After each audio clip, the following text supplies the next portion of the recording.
If you're planning to come to the UK in 2027, I need you to hear this very, very properly. If you don't know me, hi, I'm Dipali and I do a fully funded scholarship in the UK from University of Reading. I did that in 2025.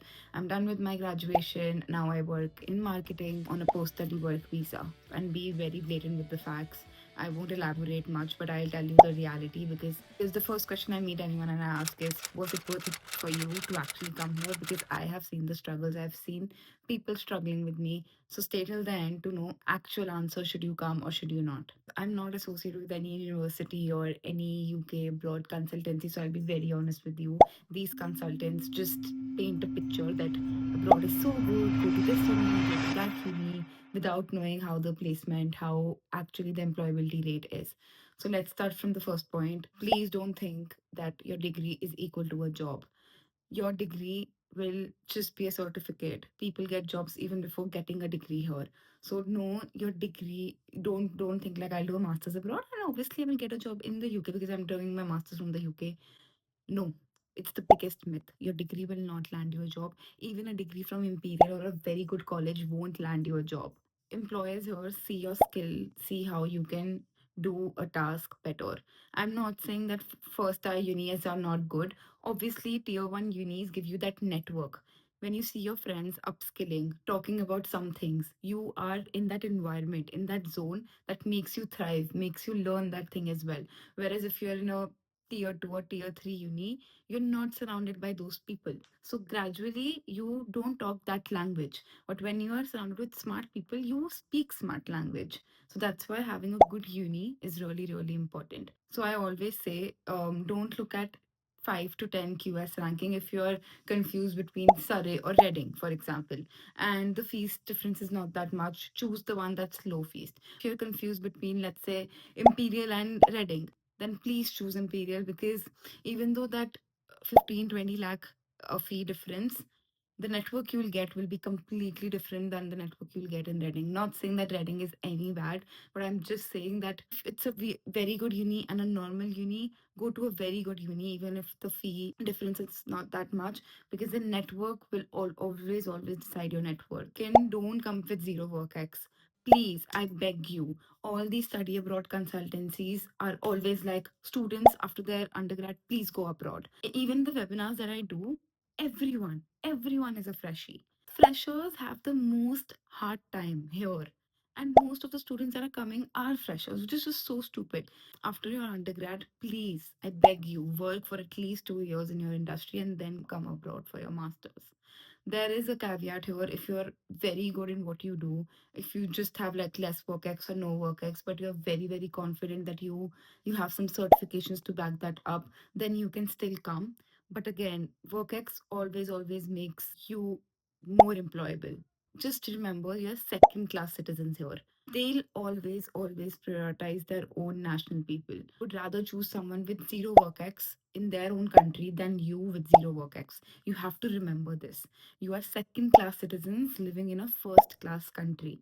Always remember this and then make your study abroad decision. If you're okay to go back home after your studies, then please come after undergrad. A lot of friends that came directly after their undergrad because their goal was simple. They wanted to go back and work on their businesses that their parents have set up, or they want to start their own business, which is completely fine. But if your goal is just to find a job abroad and like escape that life, escape that monotonous corporate and work abroad corporate, then please have a work ex of some corporate or any work ex in India back home. But also, please don't rely on these part time jobs and waste your prime years.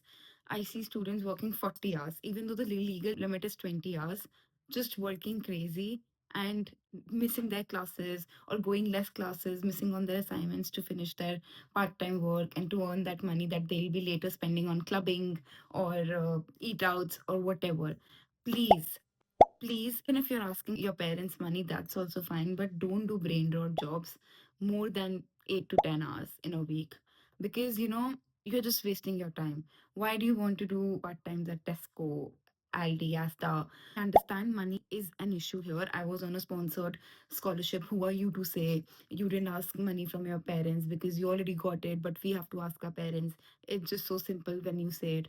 I understand. I understand those points are very valid. You might not have money for your daily expenses, but still, I feel if you can work only 8 to 10 hours and manage your expenses there, and then the rest hours you actually focus on your coursework or actually focus on upskilling yourself, that will be better. Because if you see, it's just an investment. You are investing your time from a different place to a different place so that it gives you a higher rate of return in future. So don't think of it as time wasted or like इस घंटे के मुझे 12 pound मिल जाते हैं और मैं क्या कर रहा हूँ, मैं कोर्स क्यों कर रहा हूँ. Please उसे ऐसे मत सोचना. It's an opportunity cost for you. The time that you're not spending actually earning those minimum wages, you're actually spending that time in building a future for yourself. For example, right now I'm spending 1 hour in recording this video. मैं काम कर लेती, मुझे 20 pound घंटा मिल जाता. No, this video will give me more returns in future. क्या पता इससे मेरा AdSense आ जाए, क्या पता ये मेरा पैसिव इनकम का सोर्स बन जाए, क्या पता ये वीडियो देख के कोई ब्रांड मुझे कोलैबोरेट कर ले. This is like opportunity cost, but there's so much risk, right? I want you to bet on that risk. Upskill yourself so that when you go to the job market, you'll be standing out. You use those terms that Britishers or even any other candidate would not use. Well, in LSE Oxford, they don't do part time. They don't do part time jobs. All they do is attend networking events, go on parties, network with people, build actual human connection, upskill themselves, actually enjoy their lives here. Stay in that trap. Always working, just working for the sake of earning some money without even knowing what their future holds. Keep on working for 1 year of their course, and after their course officially ends, they're like, oh, I'm not getting a job in my field, so I'll keep working here and I'll become a duty supervisor, or I'll become this supervisor and I'll earn 14 pounds per hour instead of 12 pounds, and I'll waste my 2 years of PSW like this. Most of the students are doing this thing. I'm sorry, it's hard to hear, but it's true, and I don't want that. You're so much more than that. Just you came here to study marketing, and what are you doing? Retail. You came here to do data analysis, to do cyber, whatever, and you are ending up doing a retail assistant job, which anyone without even a degree would have done. I get it, it's a very tough time, but even 1 month of serious upskilling, serious upskilling will definitely land you that interview and then a job. Just give those 1 month dedicated to that upskilling or job hunt will actually reap you benefits. Also, don't come if you're not ready to hustle. See, people that come with less are either very good at what they do or are genuine hustlers. They come here thinking that from day one, I'll keep applying to jobs. My friend got a graduate role, and as she stepped her foot outside her airport, she started applying for graduate roles. And actually, she got a graduate role by January. If your plan is just to go to uni, do some part-time gigs, and just enjoy your life, you won't get anywhere. All you have to search networking events, see all the free networking events, go to seminars that your uni organizes, and all the good unis organizes so many seminars, so many workshops for students that I don't remember how my 1 year went. I actually don't remember. Every day my calendar was filled. I was like, there's so many things to do. Which one do I even choose? That should be the case with you as well. I remember I couldn't even get time to make content. Actually, I didn't even make content in my uni because I was so busy with actually enjoying uni. I only started making content after my uni, seriously. People that actually get successful here are not the hard workers. It's not the Indian mentality ki I work 20 hours in a day, so I'll get successful. No, it's the actual smart people that hustle nicely. I would rather work 12 hours or like 6 hours a day, but I would do it very seriously. I would actually go to networking events. I would actually try to build my online presence or do my field relevant work here. Next point, if you think that your only goal to come to the UK is to get a PR, no. UK is not Canada. You will not get easy PR here. With the new ILR changes, immigration changes, getting a job here is only so difficult, and getting a sponsored role is on the top of that a very difficult thing. I recently got a sponsored role, and I was the one who wasn't even looking for it. I always used to tell my friends, in 2 years, I'll go back home. And I got a sponsored role because I wasn't looking for it. All I was looking was for experience, for that motivation, for that impact that I create. So please come from a mindset that you want to work, you want to experience stuff, you want to learn stuff, and not just I want to escape my this life and go build a new life in a new country. Please don't come with that mindset. Next point is very, very important. See, studying abroad is very lonely journey. Don't come. Please don't come if you get depressed very easily. If you're a very emotional person. It looks very flashy on Instagram because you are a student. The life after your student life, That's when it gets really, really sad. You're alone most of the times. There's so much, you're just alone with your thoughts. So if you're a person who gets depressed really easily, please, please don't come abroad. I have seen my friends struggle and they are not weak. It's just that some people thrive in a comfortable environment, not really used to such a depressing country, such a depressing weather, so different people. That's nothing to be ashamed of. It's just a suggestion. If you are mentally not that strong, I would say wait for some years, build that resilience, and then come abroad. I have seen people wasting their money, like coming here, did their masters for 2 3 months, went back. Like I've literally seen so many people in my uni. I don't even know how many more people are there in the entire country like that. All things don't affect you, then only come abroad. The last point and the very important point, please don't follow the hype. My friend's going abroad, so I will go with him. My relatives went abroad to this uni, so I'll follow them in this uni. Don't do that. Your journey will be entirely different than someone else's journey. If your friend got the job, doesn't mean you'll also get a job. The weird thing, my mom's friends were like, oh, my son studies abroad and he got a job and he got a PR and he got a this. And what does your son do? Oh, he's a restaurant manager at this hotel. And what did your son study? Oh, he did something related to cyber data.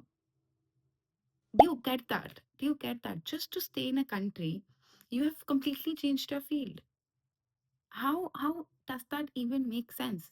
Just because you want to stay in one country, you are doing whatever you get. So it's actually very important to build the skill in your niche, in your industry, so that you get employable even when you go back, or even if you start something in your niche. TLDR, come if you have experience, come to a good uni, don't do part-time jobs. Opportunity cost is real. And the bonus point, if you stay till here, please, if you're coming in finance fields or any other fields, bring those accreditations. Come with the ACCA certificate, come with the CMI certification, because these certifications can actually build your profile. And all these graduate roles or corporate roles actually look at it. So now I work as a marketing officer, Reading College, and the first thing they asked me was, do you have any certifications? Those certificates can be replacement for the lost work ex that you have. For example, if you have just 1 year of work ex, but you have backed up with skills and certifications, that will actually help you land a job here. Have all the skills that I said. UK is a great market to be in. You'll learn so much, you'll meet so many people. I swear, these 1.5 years have completely changed my life. I have seen so much in this 1.5 year that I wouldn't have seen back in India doing my corporate job. Completely been such a learning roller coaster that I can't even express. I think that I have already lived 5 years in India if I compare that with 1.5 year here. So, yes, studying abroad can be a good decision if you fit all of these criteria. One more thing, I didn't have come abroad with just 1 year of work ex. I came here with a one year work ex because I got a scholarship, but I wouldn't have come. I would have deferred my application. I got an LSC admit. I would have come next year so that I would have had 2 years of work ex at least. And your thoughts can be different from mine. Please comment, let's chat, and all the best. If you have any questions, you can reach out to me on Instagram, Topmate, whatever. All the best. See you in the UK soon if it's the right time for you. Bye bye.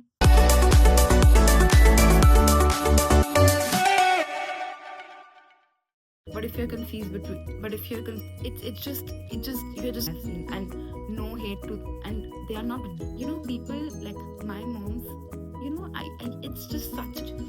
So now I work at the marketing